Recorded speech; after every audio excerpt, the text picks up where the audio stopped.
Yes, hello, good afternoon po sa ating mga grade 10 learners sa Luzon, Visayas at Mindanao. Magandang hapon po sa ating lahat. It's Math Talino Day Friday. Dito lamang yan, of course, sa DepEd EdTech Unit. Kasama kami dito sa Itulay. Ako po, Sir of Hill from SDO Bataan. At kasama ko ngayon, wala kasi si Tutor Roel. Makakasama natin ngayon si, yes, pakilala? Hello everyone, good afternoon. Ako nga pala si Tutor King from SDO Tarlac Province. Ayan, Ayan. so maya-maya lamang makakasama pa natin si Tutor King, mga grade 10 learners sa ating quick math challenge. So for now, magtutuloy-tuloy muna tayo sa ating discussion. Tutor King, see you later. See you, sir. Okay.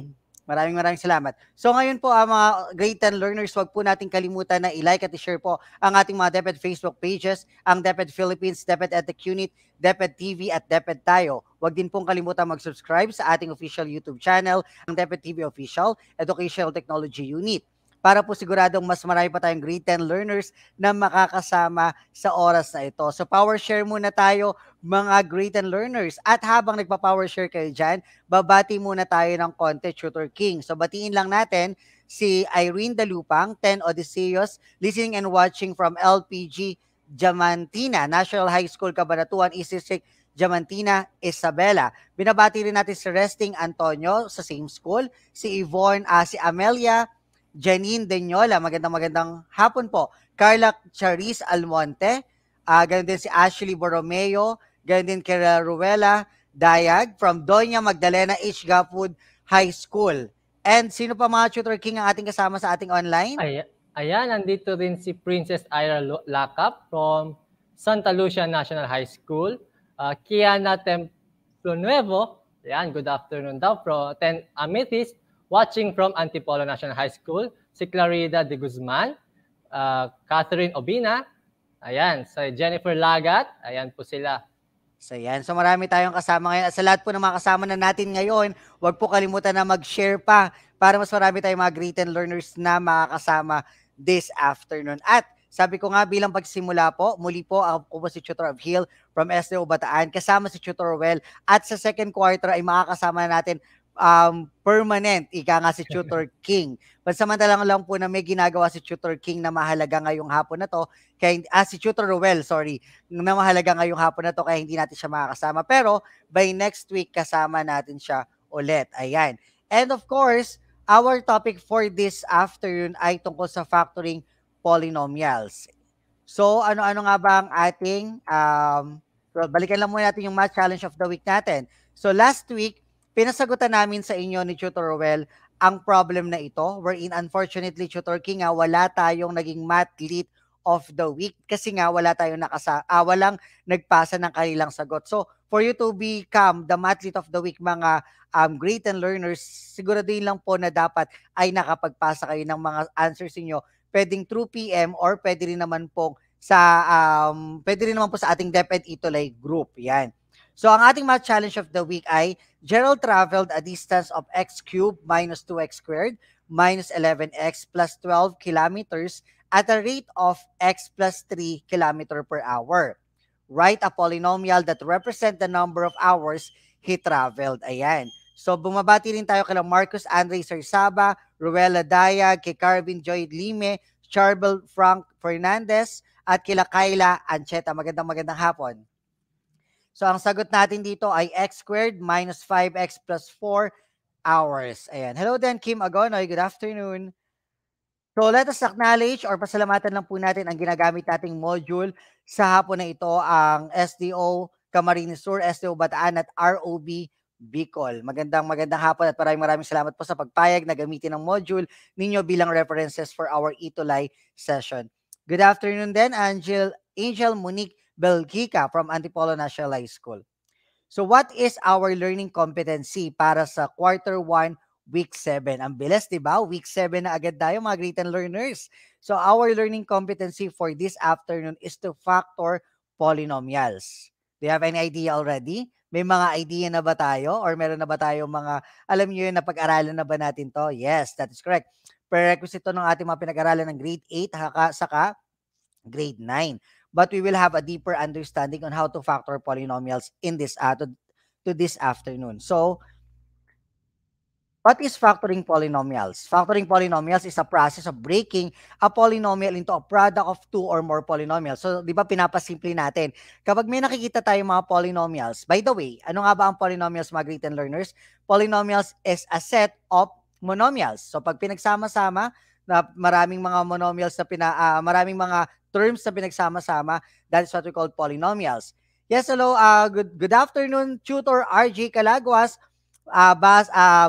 Way home, way back, from Pampanga, magandang hapon. And Tutor Mark Edward Lucto, Tutor Neil, magandang hapon. And meron tayong different types of factoring polynomials.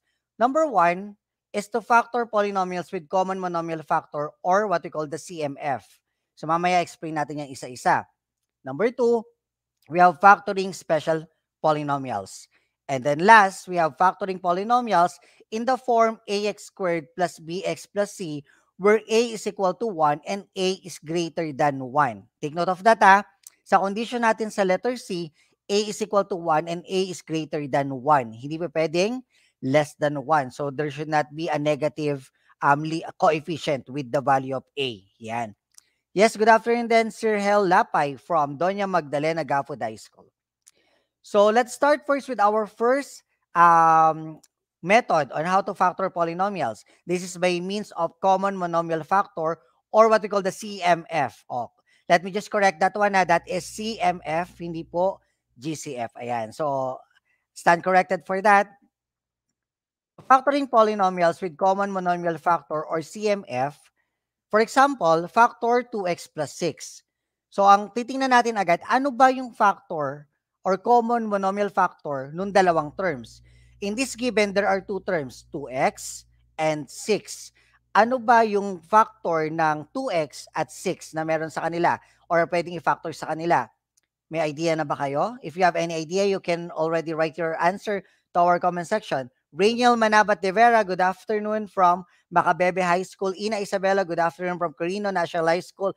Josh P. Aaron, magandang hapon. And Tricia Dacumos. Ayan. So habang naghihintay tayo ng sagot, sabi ni Ina Isabella, 2 daw ang common factor ng 2x plus 6. Same with Rainiel Manabat de Vera. Let us check if you are correct. 2x and 6. Both of them are, yung 2x, pwede natin factor by 2 times x, and the other one is 2 times 3. For that, hello, Ina Isabella Ramones from Yadaw from Kirin National High School din. Kiana Templo Nuevo, sabi niya 2 rin. For that, ang ating CMF ay ang 2. That is correct. That is our common monomial factor. So for that, we can divide 2x squared or 2x divided by 2 and 6 divided by 2. We will have now x plus 3. Kasi di ba yung 2x divided by 2 is x, 6 divided by 2 is 3. Therefore, yung isang factor natin ay x plus 3 and then the common monomial factor na ilalabas natin ay 2. Therefore, the factor of 2x plus 6 is 2 times the quantity x plus 3. Ayan. So, yan ang factor niya. And that is using the common monomial factor. Good afternoon then, Angeline Ualat from Doña Magdalena Gafud High School. Now, let's have another example. 55x cubed plus 5x squared. Let us check. Alam niyo ba kung ano ang factor nilang dalawa? Princess A. Uy from Muson High School, San Jose del Monte, Bulacan. Good afternoon. Ano kaya ang factor ng 55x cubed at ng 5x squared? Let us check. 55x cubed and 5x squared. Both of them is factorable by, di ba yung 55x cubed natin, we have 5 times 11 times x times x times x. Sabi ni Catherine Ubina, 5 po, may question mark. Medyo doubtful, ayan. Sabi naman ni Risa May Carpio, ayan, magandang hapon din. Sabi ni Ringel Manabat de Vera, 5x squared. Tingnan natin mamaya. Generous Agustin, good afternoon din. So, sa 5x squared naman, our factor is 5 times x times x. Angelica Romero, good afternoon. So, if you will notice, pareha silang may 5, pareha silang may tig-dalawang x. So, therefore, our common monomial factor is 5 times x times x. And to simplify that, 5 times x is 5x squared. That is correct. Riniel Manavat de Vera. Very good. So we divide the given in our common by our common monomial factor. 55x cubed divided by 5x squared plus 5x squared divided by 5x squared. And then the answer will be 11x plus 1. Okay? Therefore, yung common monomial factor natin is 5x squared times the quantity 11x plus 1. So therefore, the factor of 5 or 55x cubed plus 5x squared is 5x squared times 11x plus 1. Nakuha ba? Nakuha ba ang tamang sagot, mga great and learners? Ayan. That is correct. Very good. Ina Isabella, good afternoon ulit. So yun. Now let us proceed to our third example. Factoring polynomials with common monomial factor. Let us factor 3x squared plus 27x. Irish De La Rama, magandang hapon. What do you think is the common factor or the common monomial factor for this given? We also have two terms, 3x squared and 27x. So ano kaya sa palagay ninyo mga great and learners ang ating CMF? So let us factor it again. Sa 3x squared at 27x. Sa 3x squared, we have 3 times x times x. That's sa 27x, we have 3 times 3 times 3 times x. Sabi ni Riniel Manavat de Vera, 3x po. Let us check if that is correct. Both of them have 3, the other one, and also x. Therefore, Alexander Capada, that is correct. Very good. And Josh P. Aaron, tama rin ang yung sagot. Therefore, our CMF is 3x. Yan. Kiana Templo Nuevo, you are correct. Clarence Panganiban, galing. Gagaling mga great and learners natin, ha. Huwag niyo kalimutan i-share ang ating Itulay online tutorial para sigurado mas marami pa tayong makasama ngayong hapon. So we have 3x squared divided by 3x plus 27x divided by 3x is equal to x plus 9. So paano ko yung x plus 9? 3x squared divided by 3x is x. 27x divided by 3 is 9. Therefore, the factor of 3x squared plus 27x is yung common monomial factor natin which is 3x and yung ating sagot nun na divide na yung ating given by 3x na x plus 9. Yan. Ayun, that is correct. Riniel Manabat de Vera. Ang tiyaga ni Riniel talaga na na magsulat. Very good ka, Riniel. So therefore, 3x times the quantity x plus 9 is our factor for this given example number 3. Yan. Did you get the correct answer? Thumbs up nga kung nakuha yung tamang sagot, mga great and learners. Okay, now let's proceed to our second type of factoring. Our second type of factoring is factoring special polynomials. Good afternoon then, Ed Shilin Realino, watching from Ocampo National High School, and Irene Dalupang from Cabanatuan East District. And Nina Pelaez, magandang hapon. Ayan, so, factoring difference of two squares. Now, let us try to check this one. Kapag sinabi natin difference of two squares, it can be represented by the quantity a squared minus b squared or the quantity x squared minus y squared. Depende sa ginagamit natin. But take note, ang pinakamahalaga ay nakukuha natin yung concept at yung skill. So whatever the variable is given on that, halimbawa, ginamit dyan x at y or m at n or p at q, wala magiging problema as long as alam natin yung process. So take note to always understand the process for you to get the final answer. Ayan. Okay, si Paula Molina, magandang hapon, and Jana Luramil, good afternoon din. So on this given, the factor of difference or the factor of the difference of two squares is automatic on the given a or the quantity a minus b times the quantity a plus b. So ibig sabihin, yung given natin na a, same lang, kakopy lang natin, and then a plus b, a minus b, and a plus b. So that is basically the sum and the difference of two or the same terms, of two same terms, diba? Yun yung factoring the difference of two squares naman. So example natin, x squared minus 9. Ang value ng a natin dyan ay x. Pero yung ating value ng 9 ba ang magiging natin, ang sagot? Square root of x squared muna ang gagawin natin. And then, syempre, yung square din ng 9. Ibig sabihin, kukuhain muna natin yung square ng ating a squared at kukuhain natin ng square ng ating b squared. Sa square root of x squared, ang ating sagot ay positive and negative x. followed by square root of 9, ang ating sagot ay positive and negative 3. Take note that if we're getting the square root of a certain quantity or certain number, lagi ito may positive at negative roots kapag square root ang ating kinukuha. So on this certain matter, ang ating given or ang ating sagot ay, sabi ni Catherine Obina, the quantity x minus 3 times the quantity x plus 3. That is correct. Let us check. Sabi ni Alexander Florante Capada, 3 lang po kasi 3 squared po ay 9. That is correct. That is correct. Rainiel De Vera, tama rin yung sagot. Tingnan natin kung tama ba. Tama po ang inyong sagot. Very good, ha? So the factor for this x squared minus 9 is the quantity x minus 3 times the quantity x plus 3. Ayan. So did you get the same process? Nakuha po ba? Naintindihan ba? Now let's have example number 2. The quantity is 16x squared minus 9. At habang nagtatry kayo magsagot sa inyong mga tahanan, tama rin ang sagot ni Alexander Florante Capada at Angelica Ragin Vera. You are also correct. Very good. Now let's have 16x squared minus 9. Sabi ni Catherine Obina, Sir, pwede po yung magkapalit ng sign? Pwede po.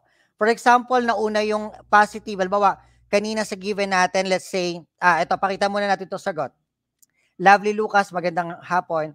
So, ang tanong kanina ni Catherine Obina, kung pwede raw magpalit ng sign. So, let us show the answer on this given example first. So, let's have first the square root of 16x squared. We will have the positive negative 4x. And then next, we have square root of 9. Positive and negative 3. Now, ang ating magiging sagot ay 4x minus 3 at 4x plus 3.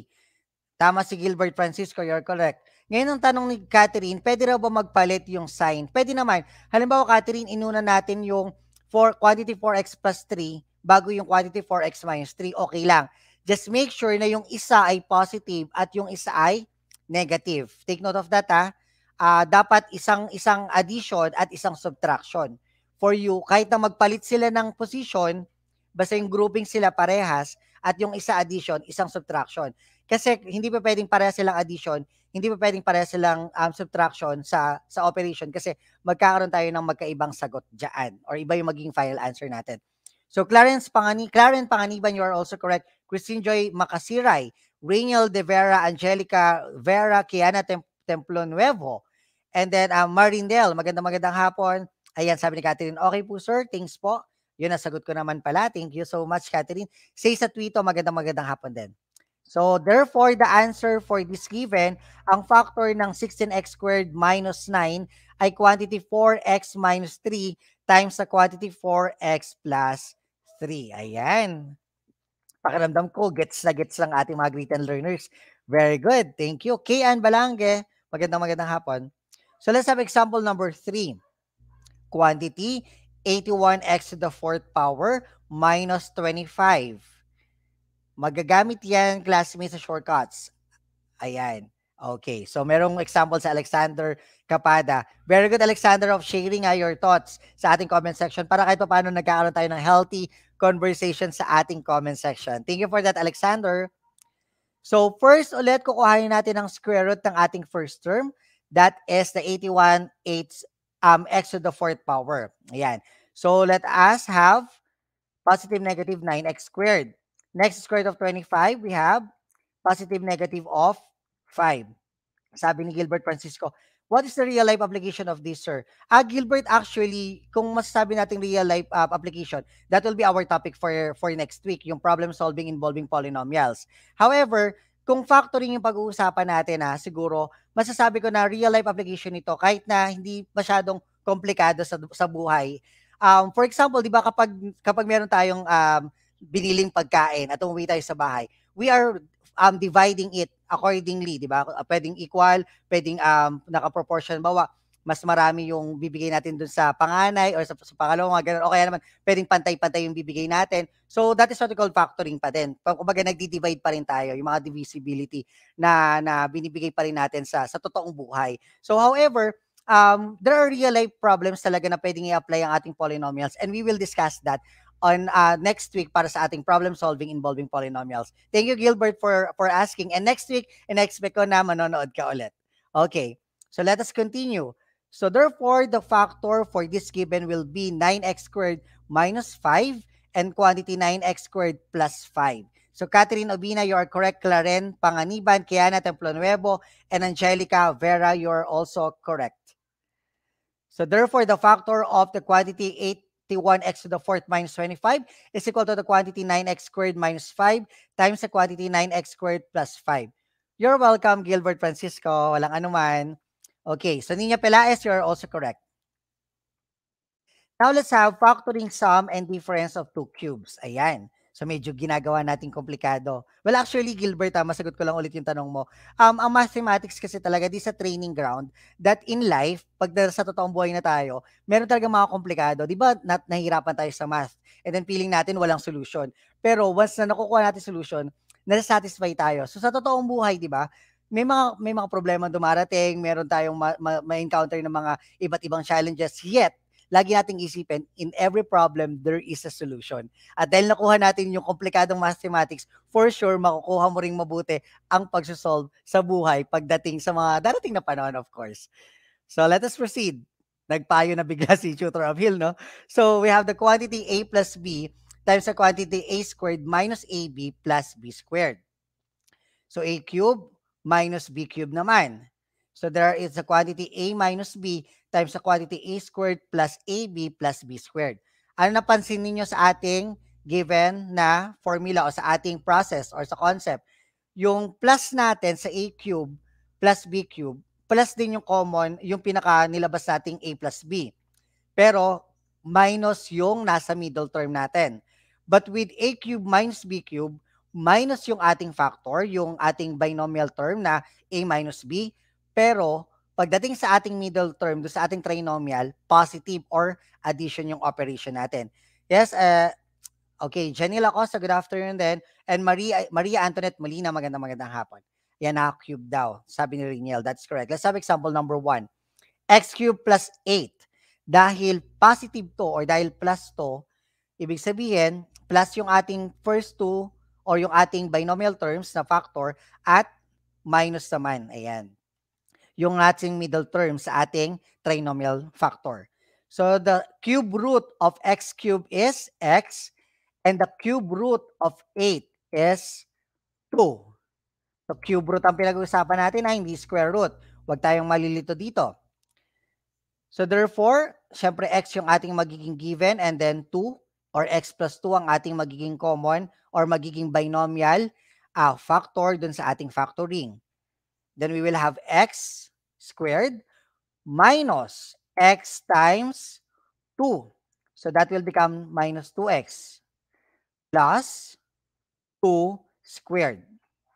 So therefore, we will have quantity x plus 2 times the quantity x squared minus 2x plus 4.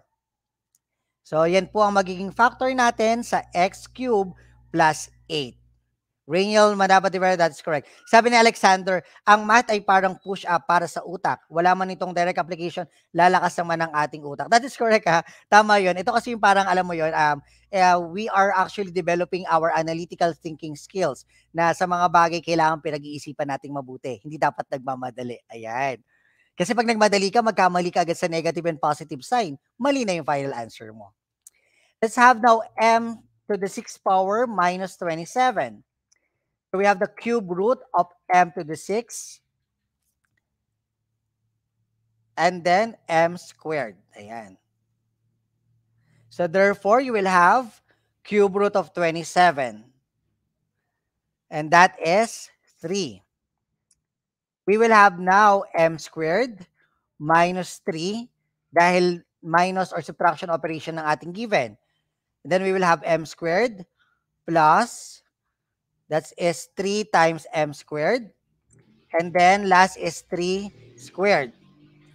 Therefore, the answer will be m squared minus 3 times the quantity m to the 4th plus 3m squared plus 9. Ayan, that is correct.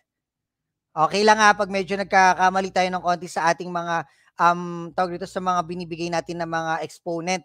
For now, kasi baka alam ko, nararamdaman ko na medyo nahihirapan kayo dun sa ating dun sa ating mga pagsusulat sa comment section, especially if you're using your cell phone, no problem. But Rainier, I know your answer will be correct. Angelica, you're also correct. So, try and try lang tayo. Walang problema dyan. Okay, now let's have example number 3. We have 125 plus c raised to the 9th power. Cube root of 125 is equal to 5. Cube root of c raised to the 9th power is equal to c cubed. Therefore, we have 5. Hello, Hershey Soriano. Para po siguro dumali, sabi niya. Pwede, that is correct. Ang dami suggestion ni Alexander. Saka si Riniel din, napaka-active. Thank you maraming salamat sa hindi pag-iwan. Yan. Si Choto Rowell, iniwanan ako, hindi. Meron siyang pinuntahan. Ay, merong nilakad pala na mahalaga. May ginagawa siyang mahalaga. So the answer will be 5 squared naman daw, times, yung middle term natin is minus 5 times c cubed plus c cubed. Ayan. So now we will have now 5 plus c cubed, or the quantity 5 plus c cubed times 25 minus 5c cubed plus c to the 6th power. Good afternoon po, Mercy Padilla Fruelda from Romblon National High School Division of Romblon. Magandang hapon po. So that will be our factor para sa 125 plus c raised to the 9th power. Angelica Vera, that is correct. Husay din na Angelica Vera. Now let's have our third method, or third way, or steps, or types of factoring polynomial. That is factor polynomials in the form ax squared plus bx plus c, where a is equal to 1 and a is greater than 1. Yan, sabi na rin niya. Yes po, noted ty. So factoring quadratic trinomials where a is equal to 1. Let's have example number 1. X squared plus 3x plus 2. Take note paano ba natin nalalaman kung ano yung value ng a? Sabi dyan, where a is equal to 1. Alin ba dyan ng a? Alin ba dyan ng a, great and learners? Ang a ay ang coefficient ng x squared. Take note ang a ang coefficient ng x squared.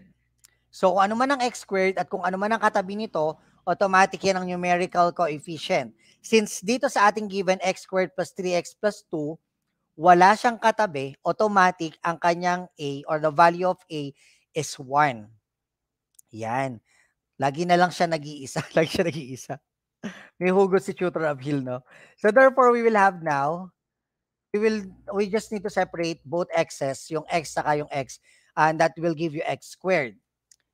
So, list the factors of the last term. Ano ba yung mga factors? Pwedeng 1, 2, pwedeng negative 1, negative 2. Paano ba nakuha yung factors na yon? Kapag minultiply. Take note we are using the term factors kapag ang operation ay minumultiply. So, the factors for 2 are 1 and 2 kasi 1 times 2 is 2, o kaya naman negative 1 times negative 2 because negative 1 times negative 2 is positive 2 as well. So therefore, 1 plus 2 is equal to 3. Negative 1 plus negative 2 is equal to 3. So we're looking about the sum, yun yung middle term, at yung last term, which is the product, the sum and product. Ayan. Oo, Alexander, kasi next week wala tayong ituloy session dahil naka-undas or holiday tayo for November 1st. So we will have 1 week rest muna for this. Kaya medyo binibigay natin yung ibang para matakil natin yung iba't ibang topics until matapos natin yung first quarter. Ayan. Sabi niya, ang bilis po, tutor. Ayan. Pero you can have your team replay, Huwag niyo pong kalimutan kasi pwede nyong balikan ito. Diba? Sana all nababalikan. Pwede itong balikan sa ating different DepEd Facebook pages at sa YouTube channel. So, balik tayo dito. Yan. So, we have 1 plus 2 is equal to 3 and negative 1 plus negative 2 is equal to 3. Ngayon, or negative 3. Since ang middle term natin ay positive 3, therefore, ang kukuhanin nating factor dito or factors dito ay 1 and 2. Dahil sila ang nag-satisfy sa sum and product, which is yung sum dapat yung middle term at yung product ay 3. Hello po, Ryan Olayan, watching from Ocampo National High School. Magandang hapon. And May Nogoy, and of course, Mark Manaog. Magandang hapon. So therefore, we will have x plus 1 and x plus 2. Both of them are positive. So that is our factor for example number 1, x squared plus 3x plus 2 is equal to the quantity x plus 1 times x plus 2. Yan. Now, let's have example number 2. X squared minus 6x plus 5. Where a is equal to 1 pa rin. Take note we are under the condition of a is equal to 1. Ang value ng ating a is equal to 1. Yan, sabi ni Alexander, hinahanap po dalawang integers ang sa may 3 and ang product po ay positive 2. That's correct. Kiana Templo Nuevo, you are also correct. Quantity x plus 1 plus quantity x plus 2. Now, let's proceed to our example number 2. We have the quantity x squared minus 6x plus 5. So, pa-factor lang ulit natin yung x squared natin by x and x. Angelo, good afternoon. Angelo Ulaat. Ualat, sorry. And then, ang mga factors natin sa 5 ay 1 times 5 lamang at negative 1 times negative 5. Ayan. Very good si Alexander, napaka-active. Thank you so much, Alexander Capada and Catherine Obina. Yan, may sagot na siya. And negative 1 plus 5 is equal to 6 and negative 1 plus negative 5 is equal to negative 6. So, we will have negative 1 and negative 5 kasi ay yung pinaka-sum or middle term ay negative 6. Therefore, the answer will be x minus 1 and x minus 5. So, the factor of x squared minus 6x plus 5 is equal to the quantity x minus 1 and the quantity x minus 5. Ayan. So, medyo nalilito yung iba, ha? Pero walang problema, ha? Take note. Tama yung sagot nila Angelica Vera at nila ni Alexander Florante Capada. That is correct. Yung iba medyo nalito sa kanilang magiging sagot. Oo, kasi negative 6 ang middle term natin, kaya dapat ang kuhanin nating factor, yung kapag inad natin ay magiging negative 6. Ayan. Now, let's have example number 3. X squared plus 12x plus 36. So, pag-iwalayin ulit natin yung x. Natawa naman ako sa comment ni Alexander Capada. But that is correct, ha? Natuwa lang ako kasi ang lalim mo mag-isip. Kaya natin Templo Nuevo, that's correct. Ryan Olayan, you're also correct. So, pag-iwalayin lang natin ulit yung parehas sa x. And then we list the factors of the last term. We have 1 times 36. We have negative 1 times negative 36. We have 3 times 12. Pwede rin tayo negative 3 minus 12 or negative 3 negative 12. Pwede rin 4 times 9 or 4 and 9, sorry. Pwede rin tayo negative 4 and negative 9. Pwede rin 6 and 6. Ang dami, no? Pwede negative 6 and negative 6. However, we check on kapag inad ba natin sila, ano yung magiging sagot ay 12 dapat. So, yung 1 plus 36, 37. 3 plus 12, 15. 4 plus 9, 13. Basically, positive 12 ang hinahanap natin. 6 plus 6 ang ating tamang factor. So, therefore, we will have x plus or 6 plus 6 is equal to 12. Therefore, the answer will become x plus 6 and x plus 6. On this given, tama ang sagot ni Alexander Diab Jr., Kiana Templo Nuevo, and kaya Catherine Obina. You're also correct. So, the answer will become x squared plus 12x plus 36. The factor is x plus 6 times x plus 6. Ayan. Medyo nalilito pa yung ating mga grade 10 learners. Now, let's have another one. Nina Pelaez, you're also correct. This one is another type. We're in factoring quadratic trinomials where a is greater than 1. Angelica Vera, you're also correct in our previous example. Now, 2x squared plus 17x plus 8. Ano ba ang gagawin natin kapag ang value ng a natin ay mas mataas sa 1? So first, sabi niya, product of the coefficient of first term and last term, 16. And then list the factors of 16. Meron tayong 1, 16. Meron tayong negative 1 and negative 16. 2 and 8. Negative 2 and negative 8. 4 and 4. Negative 4 and negative 4. So, after natin kuhanin yung product ng ating coefficient ng first term o nung a natin, which is greater than 1, at ng ating last term, yun yung 8, 2 times 8, kukuhain natin yung factor. And then, sabi nga dito, ang middle term natin is 17, and that will give you 1 and 16 bilang ating factor na appropriate sa ating given. So, therefore, you will have 2x squared plus 16x plus 1x plus 8. Kaya nakuha yung ating 17x. So, let us group the expression. How are we going to group this one? 2x squared plus 16x and 1x plus 8. So, pinaghiwalay lang natin. Yung isang x, pinunta natin kay 8 or pinagsama. Pero wag niyong kakalimutan po, merong addition operation sa gitna. ng ating regrouping. Baka kasi matanggal yung addition operation, magmumukha siyang multiplication operation. And that will give you a different final answer. So on that given, get the CMF to the factor, to factor. So ano ba yung common monomial factor muna ng first group? Yung 2x squared plus 16x. That is 2x times the quantity x plus 8. And then the other one, 1 times the quantity x plus 8. So therefore, you will have x plus 8, yung ating common monomial, yung ating pinaka-common factor na may factor dun sa x plus 8 dun sa first regroup, at sa kabila namang groupings, meron ulit x plus 8. So that is your common binomial factor. And then you will have 2x plus 1. So we have already answer here. Rainiel Manabat de Vera, you are also correct. Ayan, Alexander Florante Capada, may 2x po na raw po siya. That is correct. So therefore, the answer for this is 2x, or the quantity 2x plus 1 times the quantity x plus 8. Now let's have example number 2. Product of the coefficient of first term and the last term. Nicole Nagrampa, magandang hapon, watching from Ocampo National High School. So we multiply 3 times 14, the product is 42. And then afterwards, we list all the factors given. We have 1 and 42. We have negative 1 and negative 42. We have 2 and 21. We have negative 2 and negative 21. 3 and 14. Negative 3 and negative 14. And we have 6 and 7, negative 6 and negative 7. Sabi ni Alexander, mahaba lang po pala tutor. Pero that is correct, no? Kahit na medyo mahaba siya, ang pinakamahalaga dito ay careful tayo sa lahat ng mga ginagamit natin na sign and pagsusolve, kasi baka may magmadali tayo, mawala tayo dun sa ating talagang process. So what do you think is appropriate? The answer is 2 and 21 dahil ang middle term natin ay 23, positive 23. Florisita Lumelay, magandang hapon. So from there, you will have 3x squared plus 21x plus 2x plus 14. Gagawin ulit natin, i-regroup natin sila. Magkakaroon tayo ng dalawang groupings. So we will have the quantity 3x squared plus 21x plus the quantity 2x plus 14.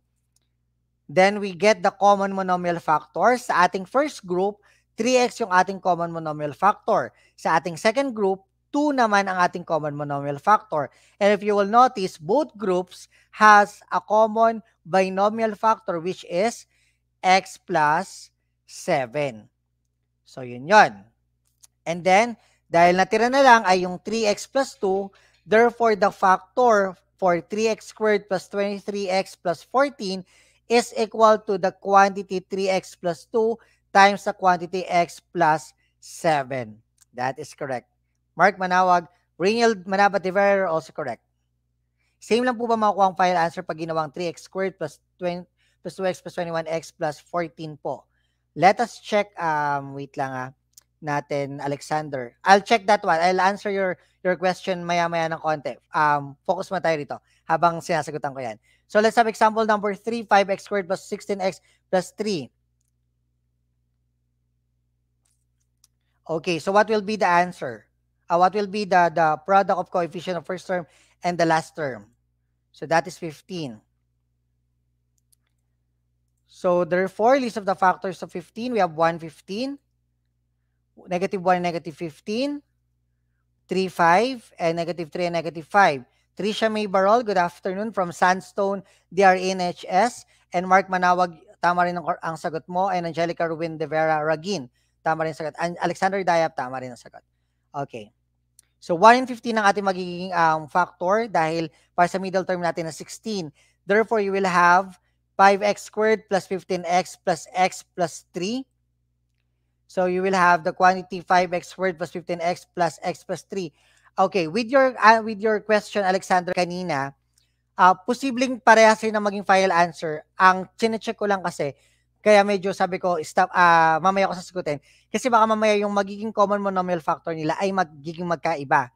Pero supposedly maging pareha sila. So take note of the arrangement. If you will notice, ang lagi nating kinukuha or inuuna sa arrangement ay yung mas malaki yung value, and at the same time, merong factor dun sa ating first na given. Like for example, 5x squared may factor siya sa 15.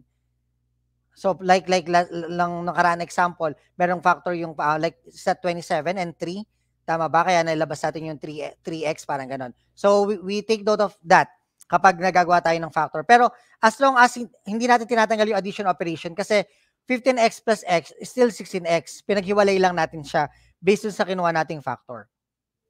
So therefore, we will have 5x times the quantity x plus 3 and 1 times the quantity x plus 3. So we will have x plus 3 yung ating common binomial factor and then 5x plus 1. So yan na, ang sagot natin ay 5x plus 1 times x plus 3. Yun. So now let's have factoring using quadratic formula. Ayan, medyo mahirap to ng konti kasi kailangan alam natin or medyo matikuloso tayo pagdating sa mga signs and at the same time sa pag-substitute ng ating mga given. Kaya nga isa sa mga skill na dapat natutunan natin sa mathematics ay yung substitution method. Ayan, oo, that is correct. Sabi niya doon po sa sinabi ko po, sa second parenthesis po nagkaroon ng CMF. As long as same lang yung magiging binomial factor, Alexander, wala naman magiging problema. That will goes with same final answer. But take note of that kasi kung magiging factor niya ay maiiba rin yung final answer natin. So, maging careful lang tayo. Pero as long as yung operation addition ay hindi po naaalis doon, wala tayong magiging problema sa final answer. Kasi ang mathematics naman, marami talagang solution, maraming process. As long as you get on the same final answer, you're still correct. So example number 1, x squared minus 3x plus 2. Edorina Carbacan, magandang hapon. So, una, kuhanin muna natin yung value ng A, ng B, at ng C. Take note of this. The value of A is always the numerical coefficient that corresponds with x squared. So, kung ano yung katabing number ng x squared, yun ang numerical coefficient o yun ang value ng A. Samantalang kung ano man ang katabi ng x, yun naman ang numerical coefficient ng B o yun ang value ng B. Kung ano naman yung constant natin na wala ng variable, yun naman ang ating value ng C. So, on this given, A is equal to 1, B is equal to negative 3, C is equal to positive 2. Kaya na sinabi ko kanina, careful of the sign. Kasi dito sa given, yung letter B natin dapat negative 3 yan. Kasi baka mamalito tayo.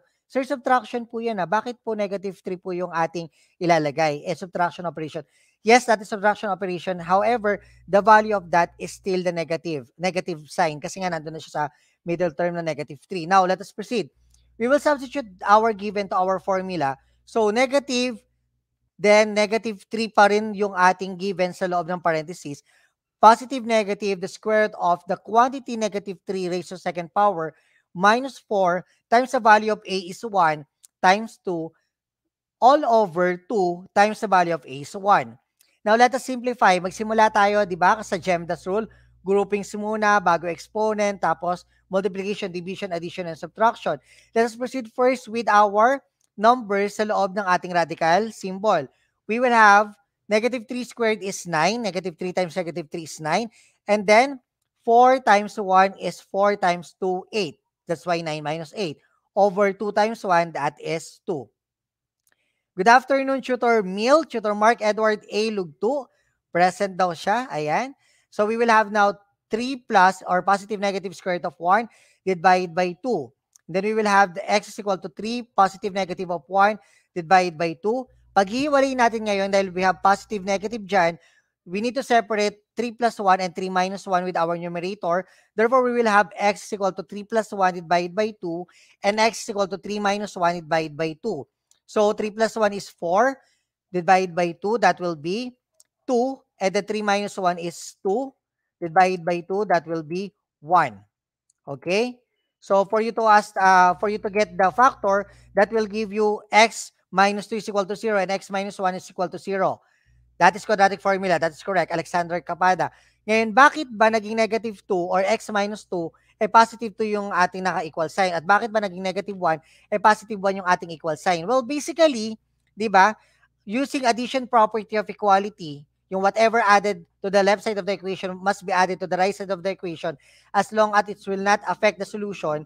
Therefore, nag-add tayo ng negative 2 in both sides, dun sa x at dun sa 2, kaya naging x minus 2 is equal to 0. Diba? Nai-imagine nyo ba mga grade 10 learners? X minus 2 plus 2 minus 2, kaya naging x minus 2 is equal to 0 because 2 minus 2 is equal to 0. Right? And we are using addition property of equality. Let me correct that kasi di ba ginagamit natin tinranspose po. There is no such transposition formula. Ginagamit lang natin yon as a shortcut na parang nilipat po yung positive 2 sa kabila kaya po naging negative 2.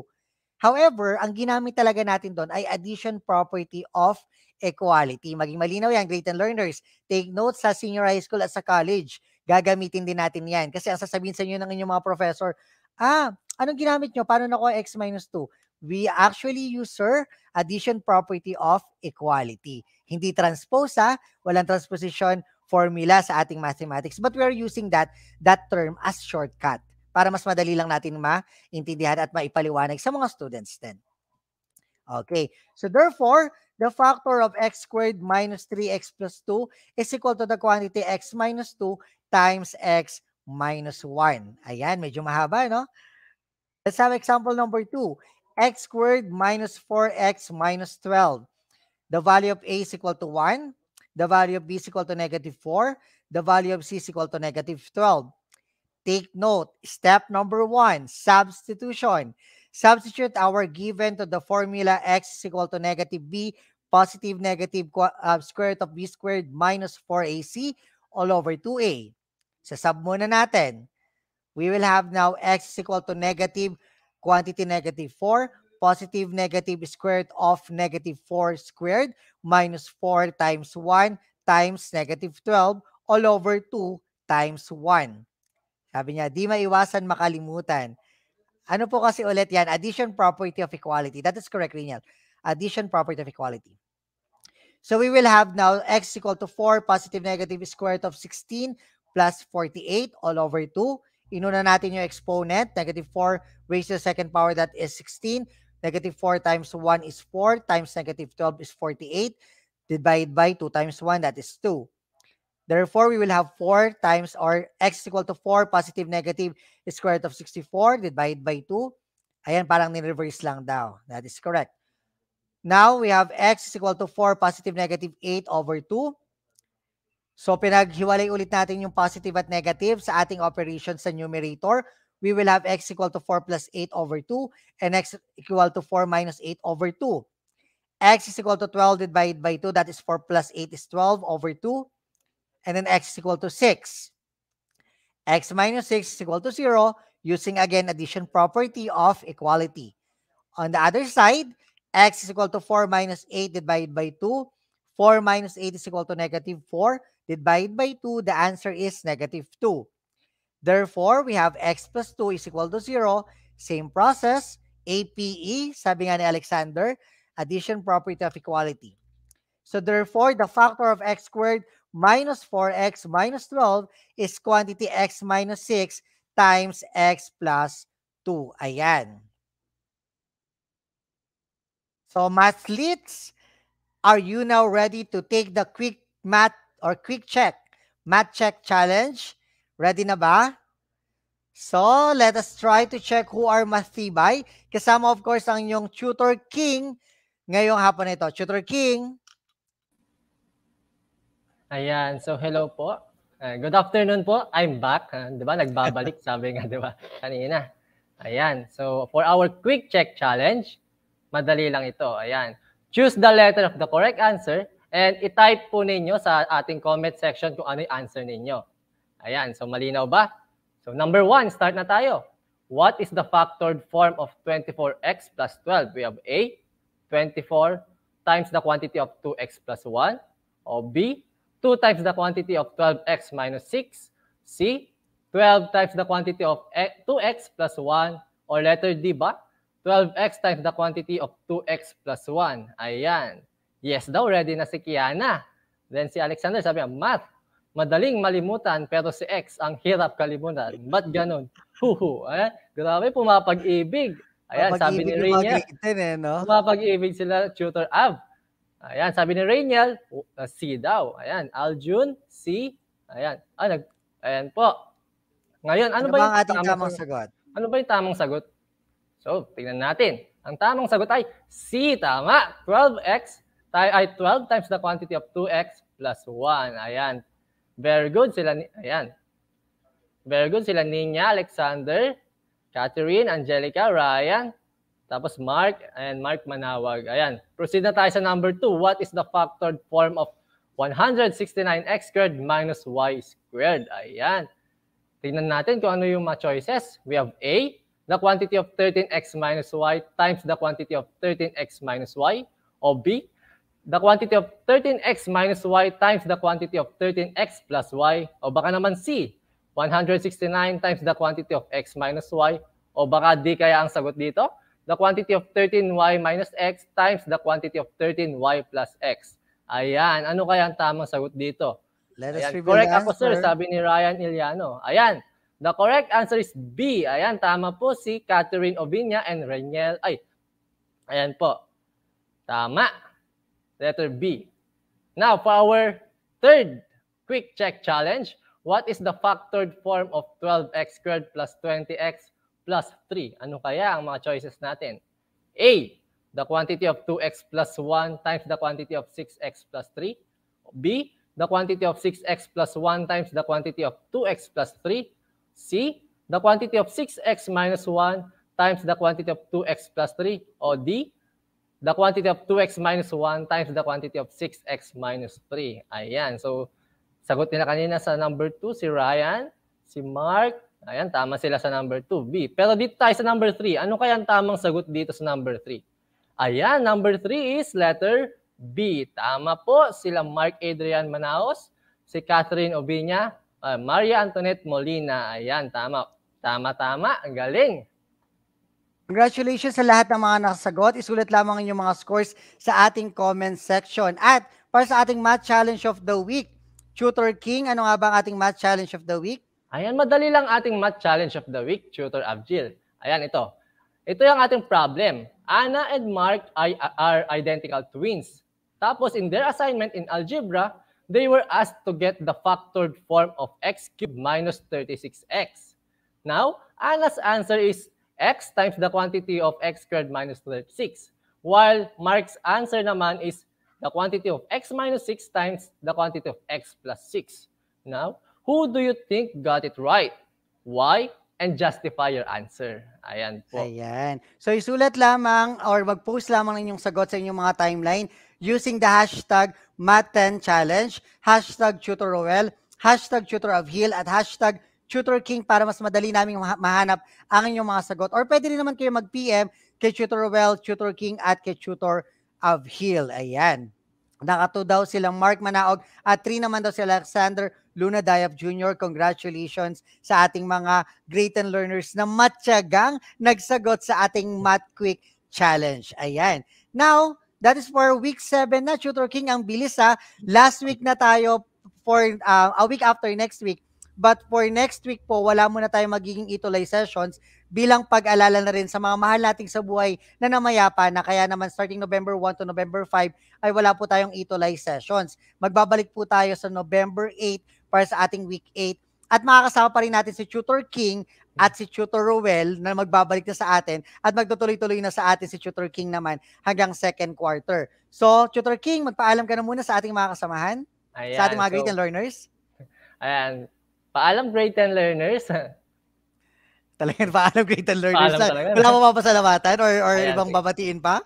Siyempre meron, sir. Binabati ko nga po pala ang aming principal. Ayan, si Ma'am Gemma L. Miligrito ng Pada-Pada National High School and my department head teacher na si Sir Danny T. Sapuay. At saka lahat ng teachers dito sa Pada-Pada National High School. Ayun, maraming salamat, Tutor King. At huwag pong kalimutan na panoorin ang Business Mathematics episode at Fundamentals of Accountancy, Business and Management ni Tutor of Hill, Learn and Chill with Sir of Hill, only on DepEd TV. Ang mga schedule po ay matatagpuan sa ating DepEd TV program site at mapapanood po sa iba't ibang channels na nakikita ninyo sa ating mga monitor. So muli-muli po, ito po ang Math Terrific Tutors ng Junior High School na nakakasama ninyo from Friday, every Friday sa Math Day Friday, from grade 7 to grade 10. Ayan po sila. At may dadagdag na dyan si Tutor King sa susunod na quarter. So, standby lang po tayong lahat at susunod na po ang Senior High School ALS Tutors. Muli po ako ang inyong tutor of Hill mula sa SDO Bataan. Binabati ko rin of course ang aking principal Sir Edgardo Jesus S. Basa II from SDO Bataan, ang aming SDS Dr. Roland M. Ronda at lahat po ng mga kaguruan from Samal National High School Annex. Muli po ingat po tayo lahat at mag-ingat po sa pagdalo sa mga mahal natin sa buhay na mayapa na. Ingat po, stay safe, stay sane, and God bless. Bye-bye po!